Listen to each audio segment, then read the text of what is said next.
This is Dave. My wife's father introduced the man at Christmas dinner. He'll be perfect for my daughter after the divorce. I buttered my roll calmly. How nice. Dave, did they mention the house is in my name in the prenup? My wife choked on her wine. You know what they say about the best laid plans? Well, apparently my wife Sarah never got that memo because here I am, Marcus, standing in my own damn kitchen at 6 o'clock in the morning on Christmas Day, wrestling with a 20-pound turkey like I'm some kind of culinary gladiator. The irony isn't lost on me.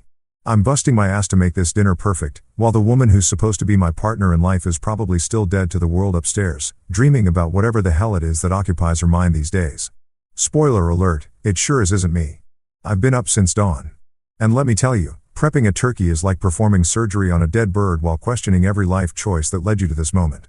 The stuffing made from scratch using my grandmother's recipe that she passed down to me. Not Sarah, mind you, because apparently cooking is my thing now. When did that happen? When did I become the domestic goddess in this relationship? While my wife turned into some kind of phone-obsessed zombie who treats our marriage like a really boring Netflix series she's only half watching. The house smells like sage and regret, which is pretty much the perfect combination for a holiday that's supposed to be about gratitude and family togetherness. I'm seasoning this bird with enough herbs to make Gordon Ramsay weep with joy, all while Sarah's upstairs doing God knows what. Probably texting her sister Olivia about how exhausting it must be to have a husband who actually gives a damn about making holidays special. The woman could burn water, but somehow I'm the problem for wanting our Christmas dinner to be more than takeout Chinese food and passive-aggressive silence. By 10 a.m., I'm knee-deep inside dishes that would make Martha Stewart jealous. Mashed potatoes from actual potatoes. Revolutionary concept, I know. Green bean casserole that doesn't come from a Campbell's soup can. Cranberry sauce that's never seen the inside of a can-shaped mold. Meanwhile, Sarah finally graces me with her presence around 11, stumbling into the kitchen like she's doing me some kind of massive favor by existing in the same zip code as the stove. Morning, honey, she mumbles, not looking up from her phone. Not, thank you for doing all this work. Not, wow, everything smells amazing. Just a half-hearted greeting that sounds about as enthusiastic as a tax audit. She's already back to tapping away at her screen like she's conducting the New York Philharmonic through text messages. I want to ask her what's so damn important that it can't wait until after Christmas dinner, but I already know the answer would be some about staying connected or work stuff that somehow never seems to involve actual work. The real fun starts around 3 when her parents show up. Richard and Eleanor sweep into my house like they own the place, which is rich considering they've never contributed so much as a dinner roll to any family gathering.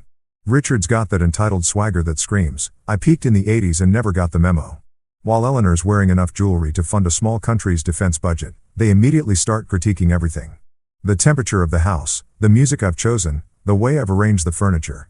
It's like having a pair of discount wedding planners show up to tell you your own party sucks. Then comes Olivia, Sarah's sister, who's perfected the art of making every conversation about herself while somehow managing to insult everyone else in the room. She's got this talent for backhanded compliments that would make a Southern belle jealous.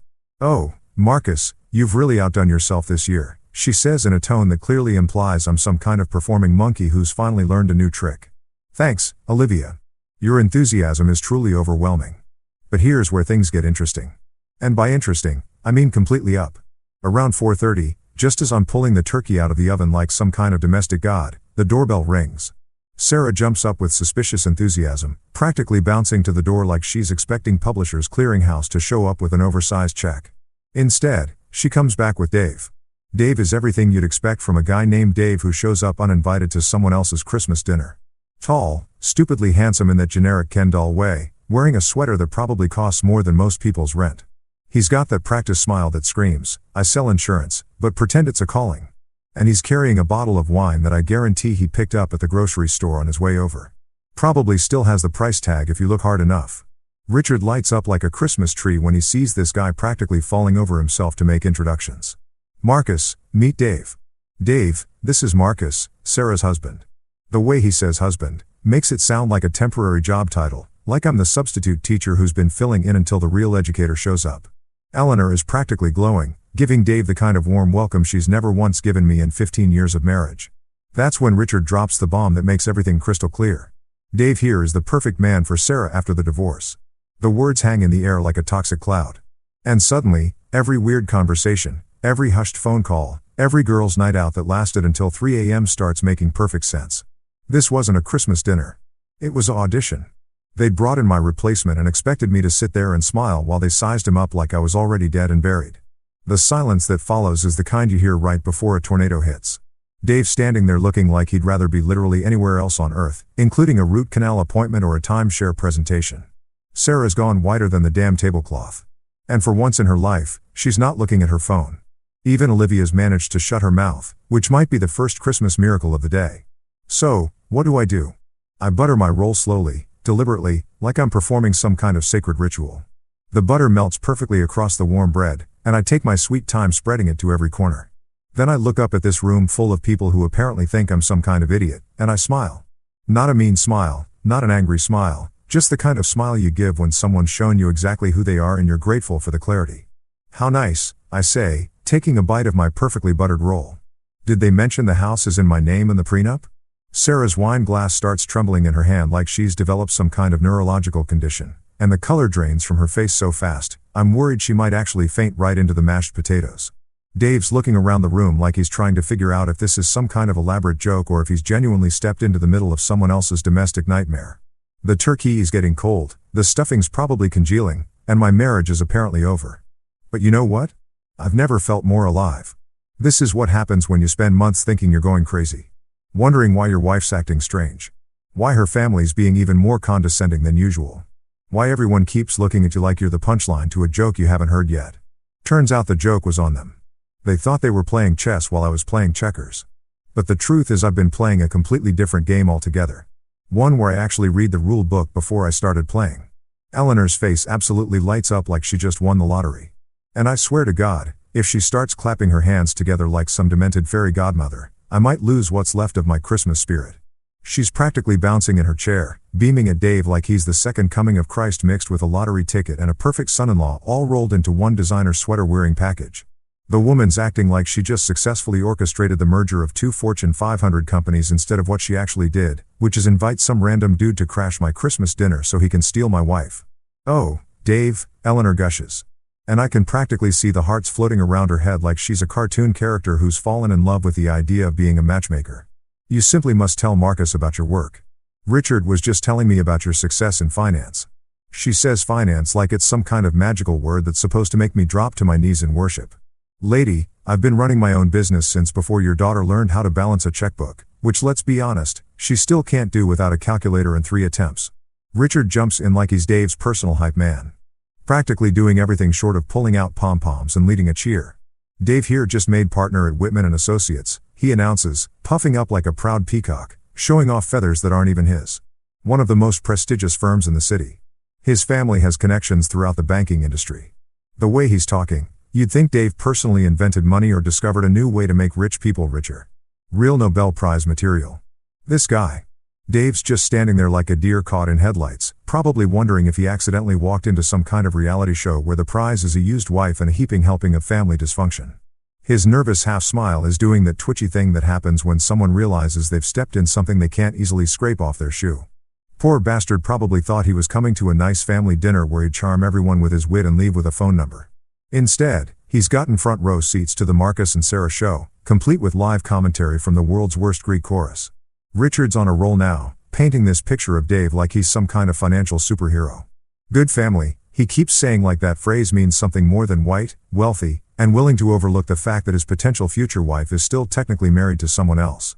He's going on about Dave's connections, his education, his bright future.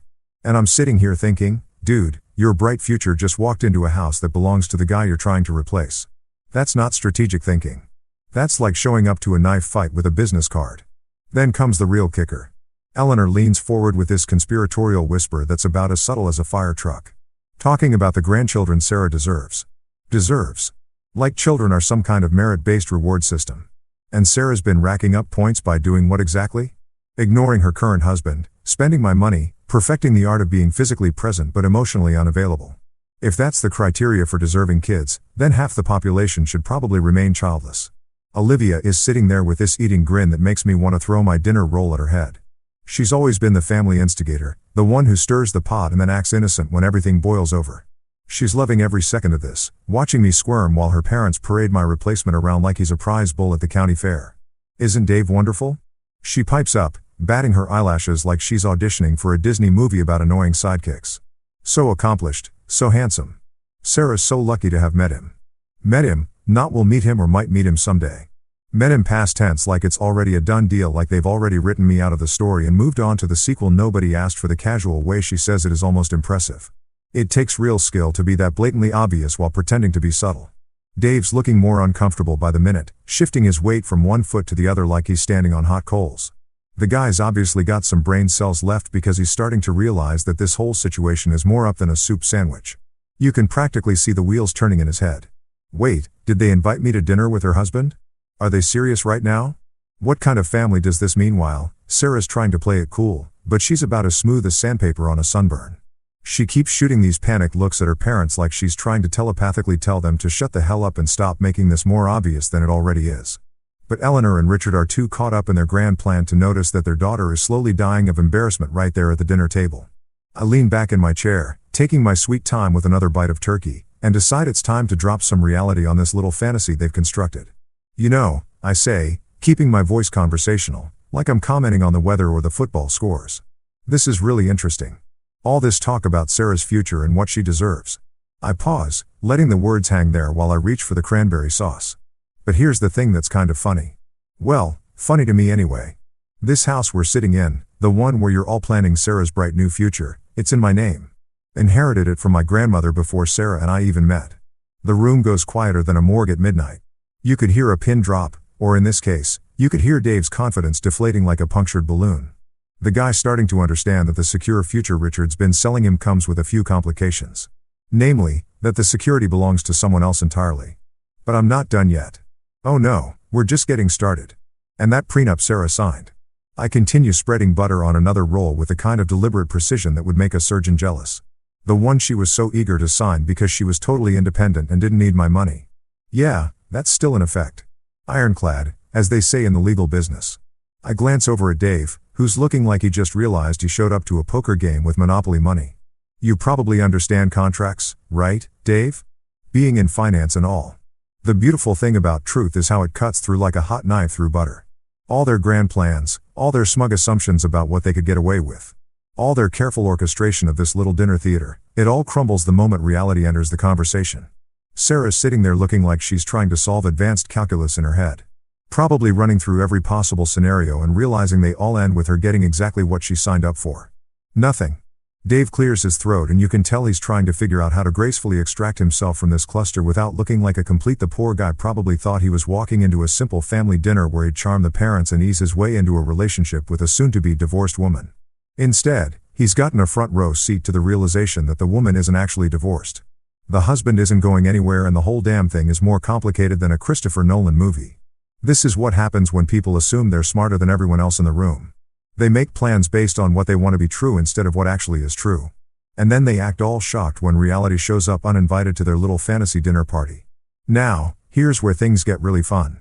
And by fun, I mean I'm about to watch a bunch of grown-ass adults realize they've been playing checkers while I've been playing chess this whole time.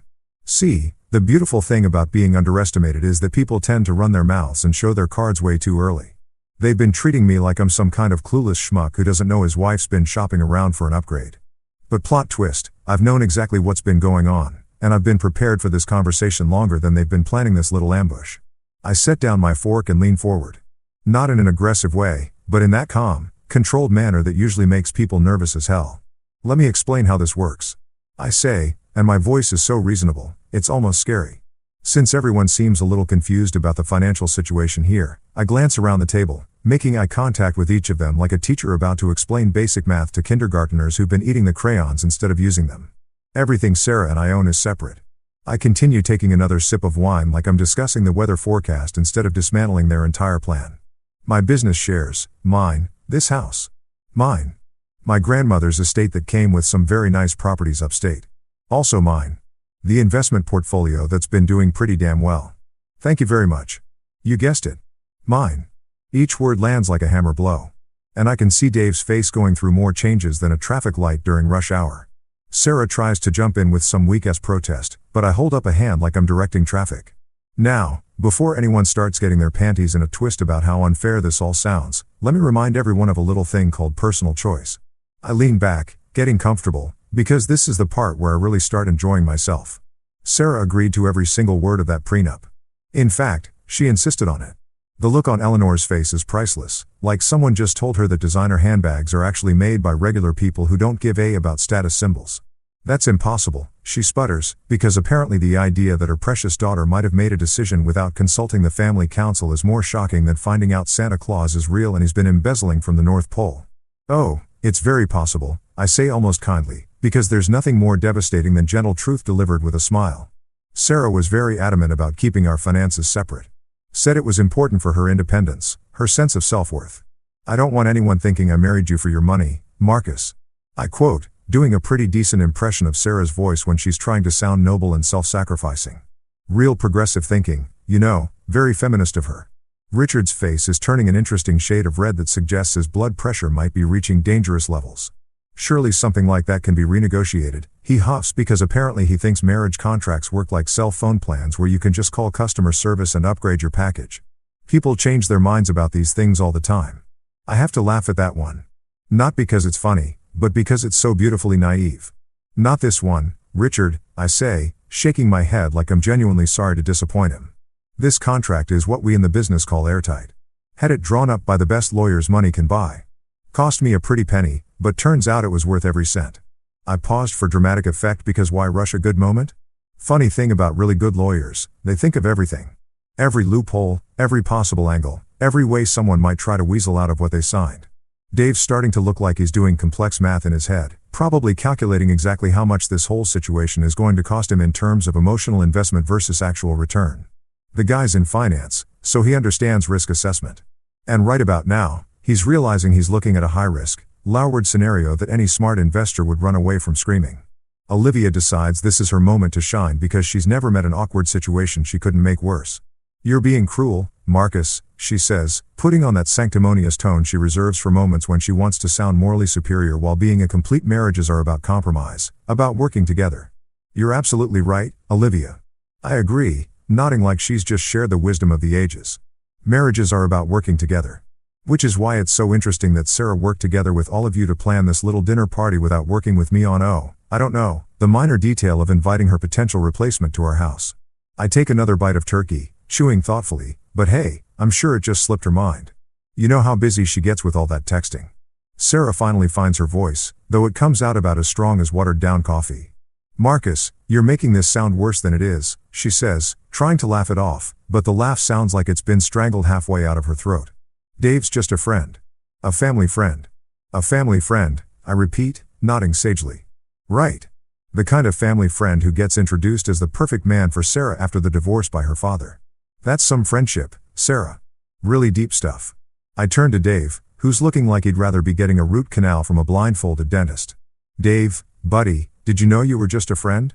Because the way Richard introduced you made it sound like you were auditioning for a very specific role in Sarah's post-divorce life. Dave opens his mouth, probably to say something diplomatic and lawyer. Why, but nothing comes out. Smart man. Sometimes silence is the best policy when you're standing in the middle of someone else's marriage exploding in real time. Richard's getting that particular shade of purple that suggests he's either about to have a stroke or start yelling, possibly both. Now see here, Marcus, he begins because apparently he thinks this is some kind of business negotiation where he can intimidate me into accepting whatever deal they've cooked up. There's no need to be difficult about this. We're all adults here. You're absolutely right, Richard. I agree. Raising my wine glass in a mock toast. We are all adults, which is why I'm sure everyone will understand when I point out that adults are responsible for the consequences of their choices. I take a sip, savoring both the wine and the moment. And Sarah made her choices very clear when she signed that prenup. Very adult of her. Really, very responsible. The thing about Eleanor is that she's spent so many years manipulating situations from behind the scenes that she's forgotten how to handle it when someone refuses to play by her rules. She's used to people folding when she applies pressure, used to getting her way through sheer force of entitled personality. But here's the thing about being genuinely prepared for a situation. It makes you bulletproof against other people's. This is preposterous. Eleanor declares like she's the Queen of England. And I've just suggested we start serving tea in coffee mugs. Sarah deserves better than this. She deserves a man who appreciates her, who can provide for her properly. The implication being, of course, that I'm neither appreciative nor capable of provision, which is rich coming from a woman whose idea of contribution to society is organizing charity galas where other people donate money so she can take credit for the fundraising. Better than what exactly? I ask, genuinely curious. Better than a husband who spent all day cooking Christmas dinner while she texted on her phone? Better than someone who owns his house outright and runs a successful business? Better than a guy who's never once asked her to contribute financially to anything because he actually can provide for his family? I'm warming up now because this is where years of biting my tongue finally pay off. Or do you mean better than someone who's actually legally married to her and has no intention of going anywhere? Dave clears his throat, and when he speaks his voice has lost about 90% of its earlier confidence. I think there might be some confusion here, he says, which is like saying the Titanic had some minor navigation issues. I was told that Sarah was that the situation was. He trails off, probably realizing that finishing that sentence means admitting he knowingly came to hit on someone else's wife. The situation is exactly what it looks like, I tell him. And I actually feel a little bad for the guy. Not bad enough to let him off the hook, but bad enough to give him an out. You walked into a marriage that's having some communication issues. Sarah's family seems to think she's available for upgrades, but legally speaking, she's still very much taken. I pause, watching him process this information. Now, you seem like a smart guy, Dave. Smart enough to recognize when you've accidentally stepped into someone else's mess. The beautiful thing about this whole situation is watching everyone's carefully constructed fantasy crumble in real time. They had it all figured out: get rid of the inconvenient husband, bring in the upgrade, and live happily ever after with someone who fits their idea of what Sarah deserves. Except they forgot one tiny detail. I'm not going anywhere, and I've got the paperwork to prove it. This dinner is turning into the world's most uncomfortable marathon, and I'm starting to think we should hand out participation trophies just for everyone managing to stay seated through the show. The turkey's getting cold, the wine's flowing like water at a Baptist wedding, and the tension in this room is thick enough to cut with a knife, which coincidentally might be a better use for the carving knife at this point than actually carving anything. Richard, bless his delusional little heart, decides that the solution to this awkward situation is to double down on his Dave sales pitch like he's trying to move a used car with a sketchy transmission. He starts going on about Dave's career trajectory, his family connections, his goddamn golf handicap, because apparently that's what makes a man worthy of stealing someone else's wife. Dave comes from excellent stock. Richard announces like we're breeding Rache horses instead of talking about human beings. His father owns 3 car dealerships and his mother sits on the board of the country club. Holy stop the presses, everyone. Dave's mom is on a country club board. Alert the media. Call the Pope. This changes everything. I mean, nothing says perfect husband material like having a mother who argues about tennis court maintenance and whether the club should allow colored socks with golf shoes. Real impressive credentials there, Richard. I'm sure that'll be super helpful when Dave's trying to figure out how to afford a divorce lawyer. Eleanor jumps back into the conversation like she's been shot out of a cannon, making these snide little comments about my small-time investments with this tone that suggests she thinks I'm running a lemonade stand instead of an actual business. Of course, Marcus does well enough for himself, she says in that patronizing way that makes you want to check if she's patting your head while she's talking. Though it must be difficult competing with real professionals in today's market. Real professionals. Lady, I've been running my own company since before your daughter figured out how to use an ATM without calling for help. My small-time investments have tripled in value over the last 5 years. While Richard's been playing golf and pretending that middle management at some corporate bureaucracy makes him a business genius. But sure, let's talk about professionals. Actually, Eleanor, I say, cutting into my turkey with surgical precision since we're talking about investments and professional success. It's kind of funny you should mention that. I pause, savoring both the perfectly seasoned meat and the moment of anticipation I'm creating. My little company hit a pretty significant milestone this year. Tripled in value, actually. Sometimes small-time investments work out better than the big flashy ones. You know, the look on her face is like watching someone realize they've been bragging about their Toyota while standing next to a Ferrari. Richard's mouth opens and closes like a fish that's just been pulled out of water. Probably trying to do the math on exactly how much money his small-time son-in-law is actually worth. Dave's looking more and more like he's wondering if he accidentally walked into the wrong house and crashed the wrong family's dinner. But here's where I really start enjoying myself because I've been saving the best part for last. Oh, and Sarah, I say, turning to my dear wife who's been sitting there looking like she's trying to become invisible through sheer force of will. Remember that rent arrangement we set up? You know, the one where you insisted on paying rent because you wanted to maintain your independence and not feel like you were freeloading? Sarah's wine glass stops halfway to her lips like she's suddenly forgotten how drinking works.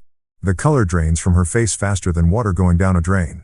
And I swear I can actually see her brain trying to figure out where I'm going with this and how badly it's going to hurt when I get there. Yeah, that was really admirable of you, honey. I continue because there's nothing more beautiful than truth delivered with a smile. Very principled, very modern. Making sure you contributed financially to the household even though you were living in a house that was already paid off.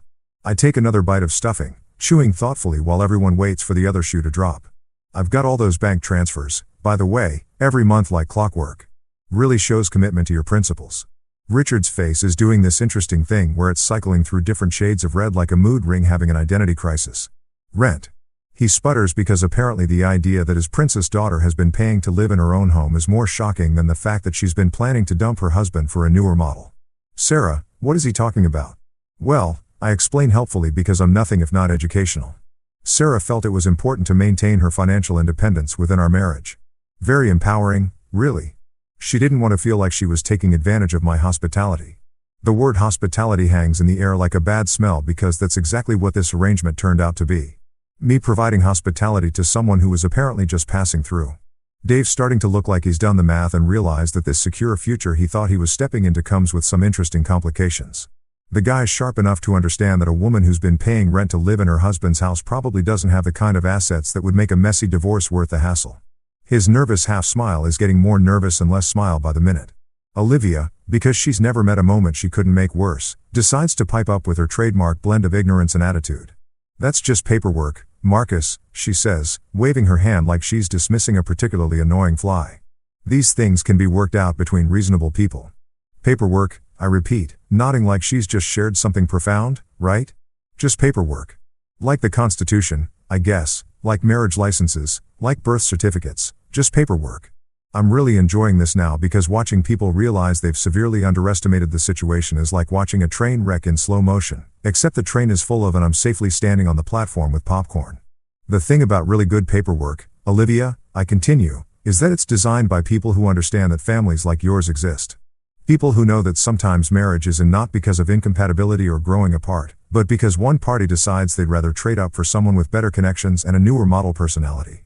I glance over at Dave, who's looking more and more like he's regretting every decision that led him to this dining room. No offense, Dave. I'm sure you're a lovely guy. You're just a lovely guy who walked into someone else's chess game thinking it was checkers. Sarah finally finds her voice, though it comes out sounding like she's been gargling with gravel. Marcus, this isn't what you think it is, she tries, but her voice lacks conviction like a politician's campaign promise. Dave is just, we're just friends. Family friends, I echo, because apparently we're going to keep pretending that's what this is. The kind of family friends who get introduced as perfect husband material at Christmas dinner. The kind of friendship where your father talks about grandchildren and secure futures.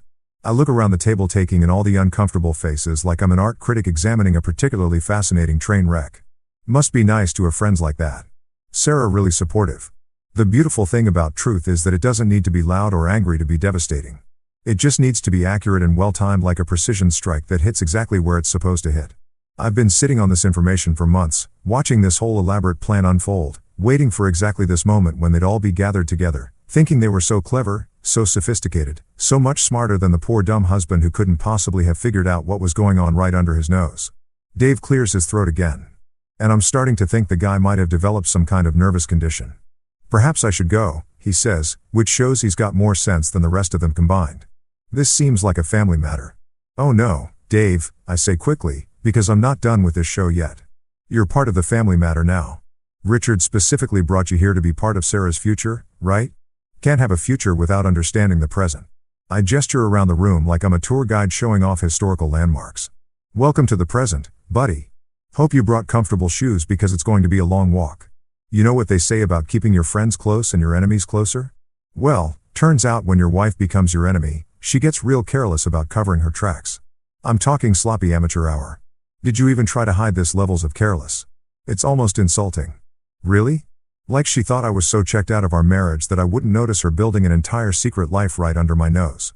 Sorry to disappoint you, sweetheart, but I've been paying attention to everything, and what I found is more entertaining than a reality TV show and twice as pathetic. I lean back in my chair, getting comfortable, because this is where things get really interesting. The turkey's officially cold now, but who gives a about dinner when you're about to serve up the main course of truth with a side of, oh, we're screwed. I take a slow sip of wine, letting the silence stretch just long enough to make everyone squirm like they're sitting on thumbtacks.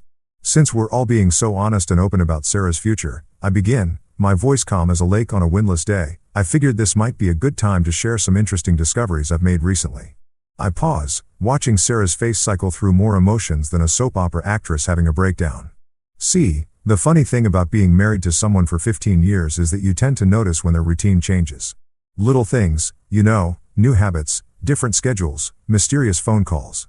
Sarah's hand is gripping her wine glass so tight, I'm genuinely concerned she might shatter it and need medical attention.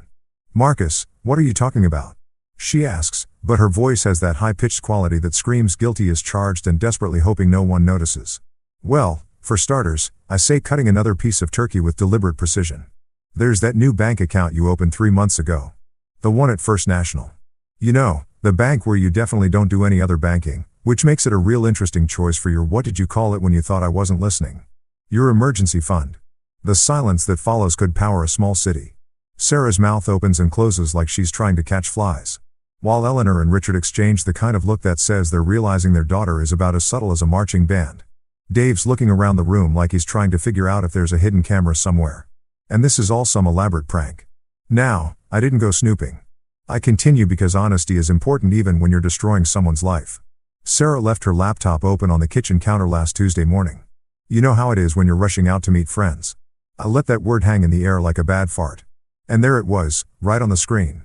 Online banking, brand new account with some very interesting deposit patterns. Richard's starting to look like he's going to stroke out, which would actually improve the dinner conversation significantly. What deposits? He demands because apparently he's finally catching on that his precious daughter might not be the innocent victim they've all been treating her like. Oh, just the usual stuff, I say casually, like we're discussing grocery shopping instead of financial fraud. Transfers from her regular account. Small amounts, nothing too obvious, very careful, very methodical. The kind of thing someone does when they're planning ahead for a big life change. I take another sip of wine, savoring both the vintage and the moment. Real smart, actually. If you're going to plan a divorce, might as well make sure you've got some cash stashed away first. But here's where it gets really fun, because that secret bank account is just the appetizer. The main course is those hotel charges I mentioned. And boy oh boy, are they a doozy.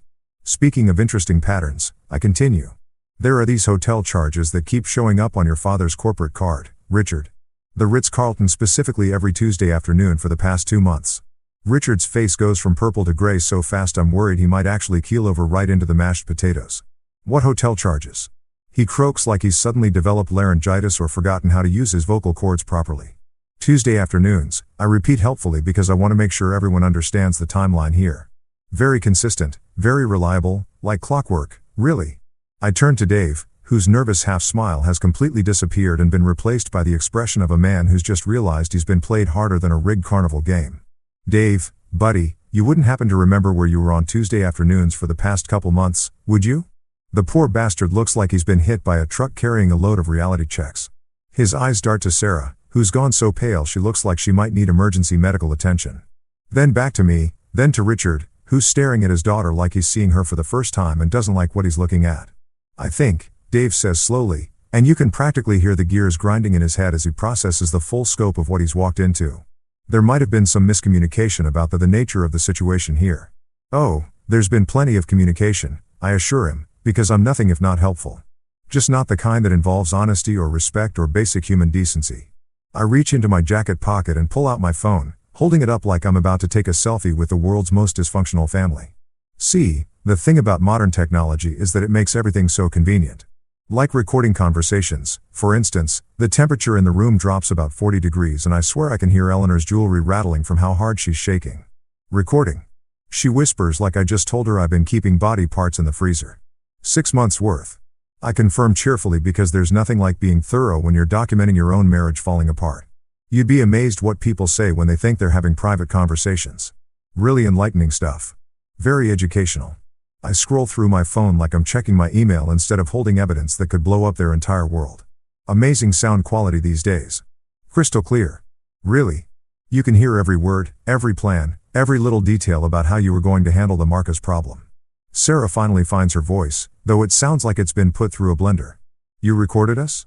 She asks like, I'm the one who's been behaving badly here. That's illegal. Actually, sweetheart, I correct her gently because education is important in this state as long as one party consents to the recording. And since I was usually one of the parties in these conversations, that would be me. It's perfectly legal. Amazing what you learn when you actually read the law instead of just assuming you know how it works. Dave's face has gone through more changes than a traffic light during rush hour.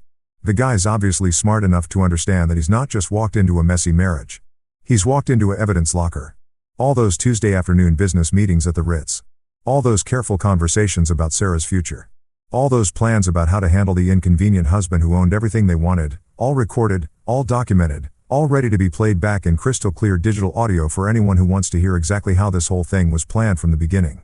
Now, I continue because I'm really hitting my stride here. I want everyone to understand that I'm not angry about this. I'm actually kind of impressed by the coordination involved. Getting Dave lined up as a replacement, figuring out the timing, making sure everyone was on board with the plan. It shows real organizational skills, the kind of project management abilities that could probably land someone a job in corporate planning if they weren't too busy planning to over their husband.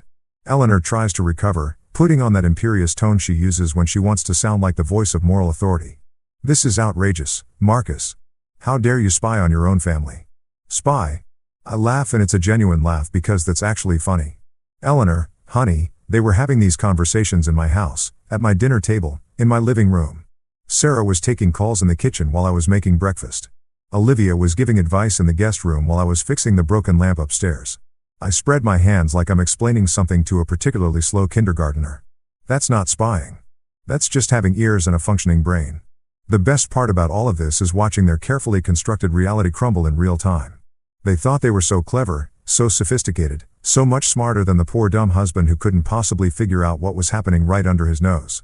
They made plans, they set timelines, they brought in the replacement, and they did it all while assuming I was too stupid, too trusting, or too checked out to notice. Wrong on all three counts, folks. I've been documenting this whole thing like a scientist studying a particularly interesting species of parasitic behavior. Every conversation, every plan, every snide comment about how they were going to handle me once Sarah was free to pursue her real happiness with someone more suitable. Dave's looking at Sarah now with the expression of a man who's just realized he's been recruited for a job that comes with way more baggage than advertised. For years, and I mean years, Richard has been the self-appointed king of this up little dynasty, strutting around like he's running General Motors instead of pushing papers at some mid-tier corporate hellscape that peaked during the Clinton administration. The man's got an ego the size of Texas and twice as inflated.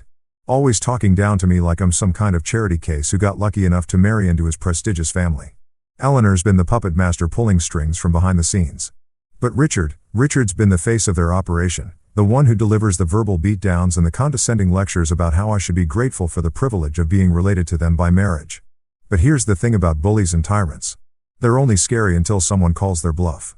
And right now, watching Richard's face cycle through emotions like a slot machine hitting jackpot, I'm realizing that all these years of intimidation tactics were just smoke and mirrors from a man who's about as powerful as a wet paper bag in a hurricane. What? He barks at Sarah and his voice cracks like a 13-year-old boy asking someone to prom.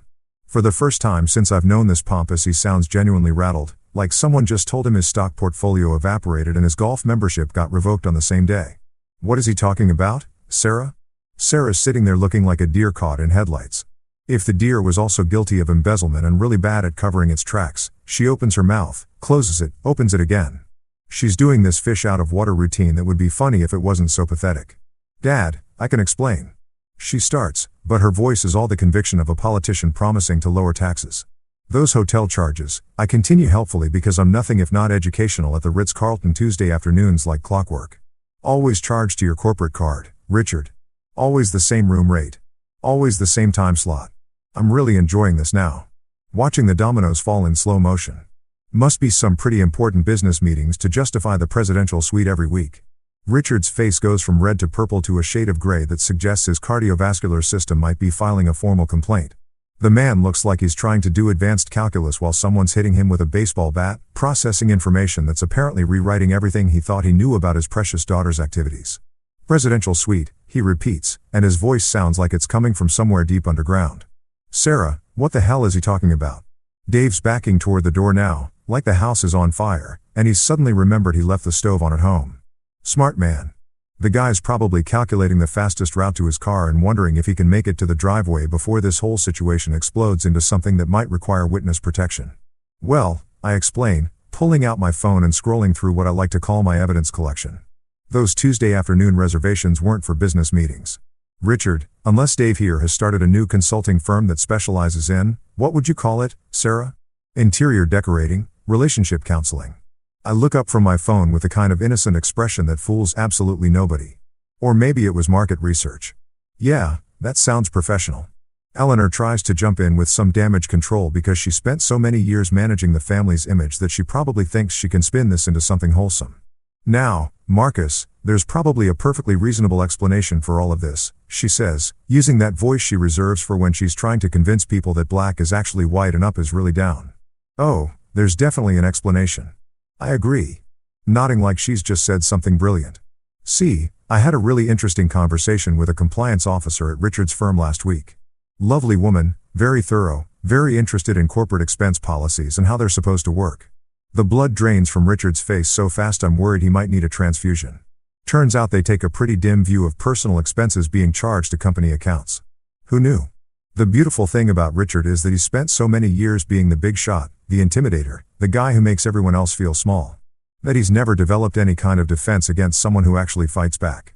He's like a boxer who's only ever sparred with punching bags, suddenly finding himself in the ring with someone who hits back twice as hard. You did what? He roars. And for a second, I think he might actually launch himself across the table like some kind of demented holiday missile. You call my office. You spoke to compliance. Well, Richard, I say, spreading my hands like I'm the most reasonable person in the world. I was concerned about potential fraud. You know, misuse of corporate funds, falsifying expense reports, that kind of thing. Just being a good citizen, really, looking out for the integrity of American business. I take another bite of turkey, chewing thoughtfully while he processes the full implications of what I've just told him. They were very grateful for the information, said they've been looking into some irregularities in your expense reports.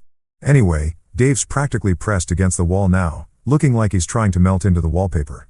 The poor guy came here thinking he was going to have a nice dinner and maybe get a phone number, and instead he's gotten a front row seat to white-collar crime confession hour.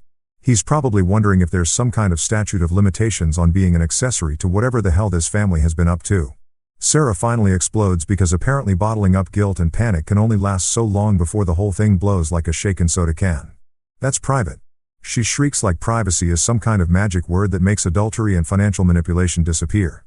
You had no right to go through my things. Your things? I repeat, because this is getting better by the minute. Honey, those hotel bills weren't your things. They were your father's corporate expenses. Public record technically once they become part of an investigation. I leaned forward getting serious for a moment because this next part is important. And I didn't go through anything. You left your laptop open on the kitchen counter with your banking app logged in. That's not snooping. That's you being careless as hell. The table erupts like Mount Vesuvius having a bad day.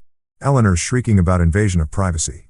Sarah's crying about trust and betrayal, which is rich coming from someone who's been planning to trade me in for a newer model. And Olivia is doing her usual routine of making everything worse by adding her own brand of helpful commentary. But Richard's gone completely silent, staring at his daughter like he's seeing her for the first time and realizing she's not the person he thought she was. The man who spent years acting like he's the smartest guy in every room is finally doing the math and understanding that his daughter's stupidity might have just torpedoed his entire career. Jesus Christ, Sarah, he finally whispers. And his voice sounds like it's coming from the bottom of a very deep well. Do you have any idea what you've done? Do you understand what this means? It means, I say helpfully, because I'm all about education, that those Tuesday afternoon business meetings are about to become very interesting reading for some federal investigators who specialize in corporate fraud. It means your expense account is going to get more scrutiny than a presidential candidate's tax returns. And it means Dave here probably wants to be anywhere else on earth right about now. Dave nods so vigorously, I'm worried his head might fall off. I should definitely go, he says, edging toward the door like the house is full of poisonous gas. This is clearly a family matter that needs to be resolved privately. Oh no, Dave, I say, because I'm not quite done with this performance yet. You're part of the family matter now. Richard specifically recruited you to be Sarah's post-divorce upgrade. Remember? Can't back out now just because the job description turned out to be a little more complicated than advertised. The thing about truth is that it's like a virus.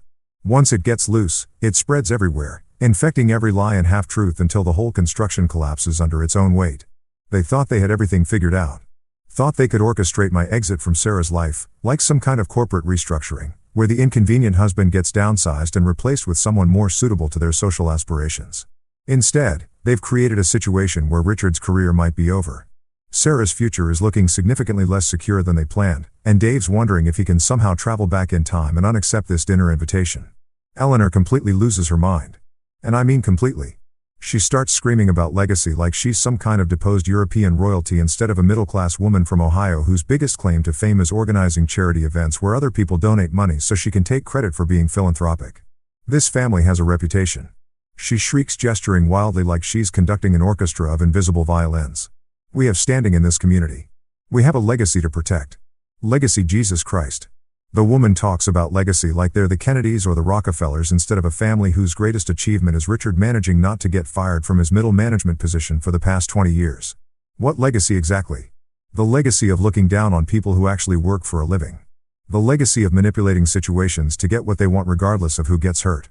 The legacy of raising a daughter who thinks marriage is just a practice round before she finds someone better. What legacy? I ask, genuinely curious, because I'd love to hear her explain exactly what noble family tradition I'm supposedly destroying by pointing out that her daughter's a cheating fraud and her husband's a corporate criminal.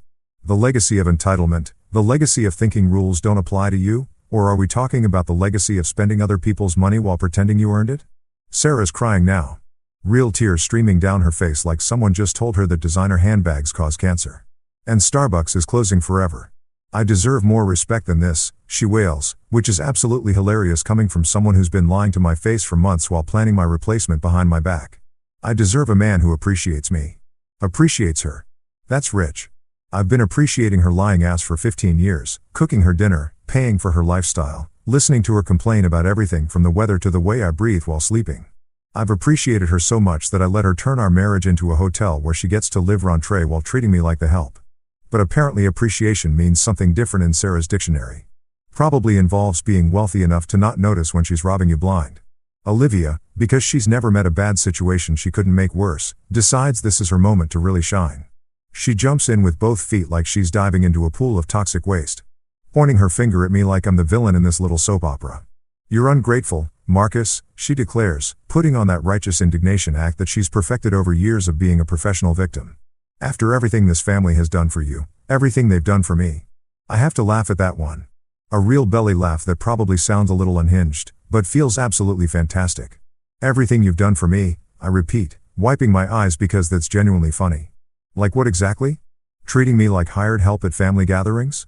Making snide comments about my work? Constantly suggesting that Sarah could do better?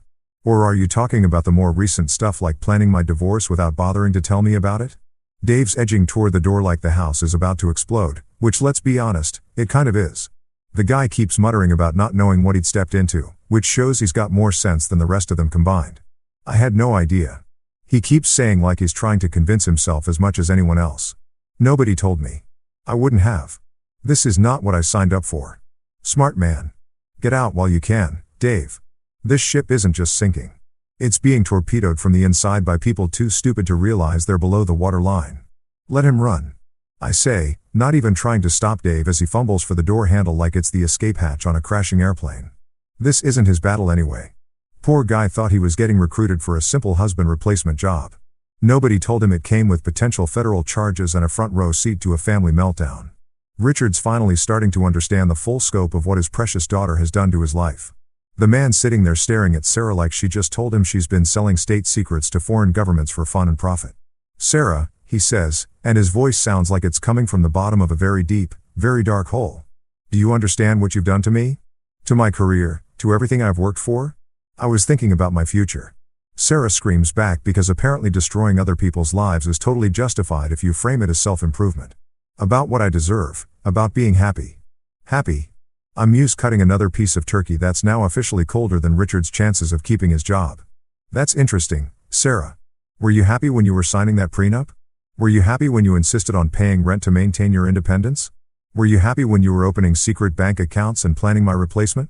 I pause, savoring both the moment and the perfectly seasoned meat that's going to waste while we have this lovely family discussion. Or were you only unhappy after you realized that divorcing me wasn't going to come with a financial windfall you'd been counting on? Eleanor is still going on about family reputation and community standing, but her voice is getting higher and more desperate like a smoke alarm running out of batteries. People will talk. They'll say terrible things about us. Our name will be ruined. Your name? I say, and I can't keep the amusement out of my voice because this is actually hilarious. Is about to be associated with corporate fraud and adultery. I'm pretty sure the reputation ship has already sailed. Ella Laner probably hit an iceberg and sank somewhere around the time your daughter started around on company time using daddy's credit card. That's when I set my fork down because this next part requires my full attention and I want to make sure everyone understands exactly what's happening here. You know what the really beautiful part of this whole thing is? I ask, looking around the table at these people who thought they were so smart, so sophisticated, so much better than the guy they were planning to discard like yesterday's newspaper. For years, you've all treated me like I was some kind of temporary inconvenience in Sarah's life. Like I was the practice husband, the starter marriage, the guy she settled for until something better came along. You made jokes about my work, my background, my family. You acted like I should be grateful for the privilege of being tolerated by your superior bloodline. I'm warming up now because this is years of suppressed frustration finally getting its moment in the spotlight. But here's the thing that's really funny. I continue and I can see Dave still hovering by the door like he's watching a car accident and can't look away. Your legacy, this reputation you're so worried about protecting, this family standing that supposedly means so much. It's all built on lies and weakness. Richard's mouth opens and closes like he's trying to argue. But what's he going to say? That he didn't know his corporate credit card was being used to fund his daughter's affair? That he had no idea his family was planning to commit fraud to get rid of an inconvenient son-in-law? That he's been talking about my financial situation while his own daughter was stealing from his company to pay for hotel rooms? You want to know about legacy, Eleanor? I ask, turning to the woman who's been acting like the queen mother of a dynasty that exists only in her own mind. Your legacy is that you raised a daughter who thinks marriage is just a temporary arrangement until she finds someone richer. Your legacy is a son-in-law who's about to lose his job because his family thinks corporate credit cards are their personal piggy bank. Your legacy is bringing a complete stranger to Christmas dinner to replace a family member like he's a broken appliance you can just swap out. The silence that follows is the kind you get right before everything goes to hell. It's the calm before the storm. The moment when everyone realizes that the situation has gone way beyond awkward family dinner and crossed into territory that might require lawyers, therapists, and possibly a really good crisis management firm. Sarah's sobbing now. Real ugly crying that's smearing her makeup and making her look like a raccoon who's been caught raiding garbage cans. This isn't how it was supposed to go. She wails like she had some kind of master plan that involved me gracefully stepping aside so she could upgrade to Dave without any messy complications. How was it supposed to go exactly? I ask. Because I'm genuinely curious about the fantasy scenario they'd constructed. Was I supposed to just disappear, sign over the house, hand over my business? Maybe throw in a blessing for your new relationship while I'm at it. Olivia is still trying to salvage something from this disaster because she's apparently never learned when to cut her losses and run. You're being cruel, Marcus, she says like cruelty is pointing out that her sisters are lying, cheating fraud instead of enabling the whole up situation. This is Christmas. This is supposed to be about family and forgiveness. You're absolutely right, Olivia. I agree. Raising my wine glass in another mock toast. This is about family. And what I've learned about this family tonight is that you're all a bunch of lying, manipulative, entitled who think you can treat people like disposable objects when they're no longer useful to your plans. You know what? I'm done. Done with this dinner. Done with this family. Done with pretending that any of this is worth salvaging. I push back from the table and stand up, feeling lighter than I have in months, like someone just removed a 50 pounds weight from my shoulders that I didn't even realize I'd been carrying around. I walk over to the coat closet and grab my jacket, taking my time, because there's something beautifully final about this moment. Sarah jumps up like the house is on fire, suddenly very interested in having a conversation now that I'm obviously checking out of the show. Marcus, wait. She calls, her voice all desperate and panicky. Please, can we just sit down and discuss this privately? Like adults. Privately. Like adults.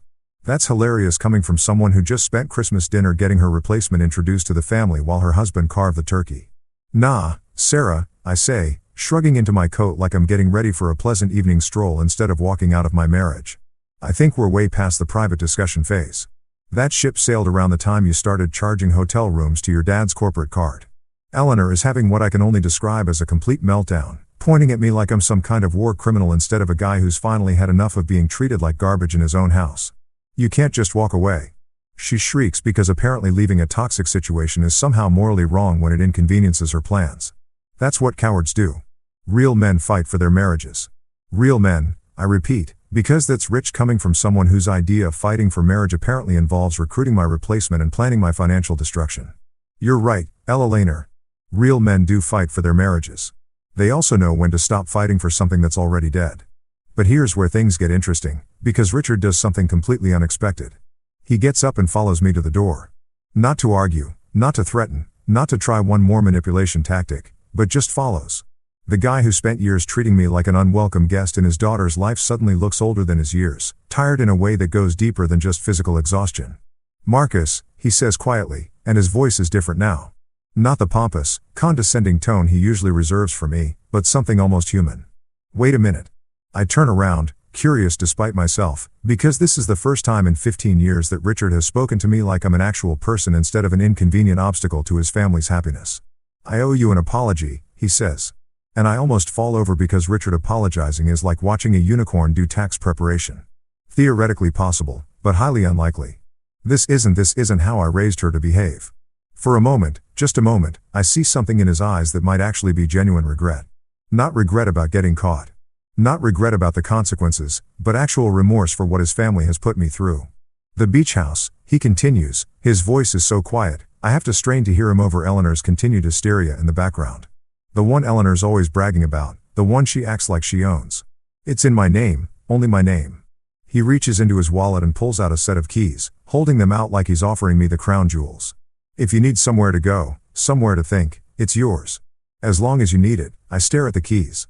Because this is not how I expected this conversation to go. "Why?" I ask. Because I genuinely don't understand what angle he's working here. Richard looks back toward the dining room where his wife is still ranting about family honor and his daughters are probably plotting their next move because he says, meeting my eyes for maybe the first time ever, "I respect you more than I respect my own daughter, and that's something I'm going to have to live with."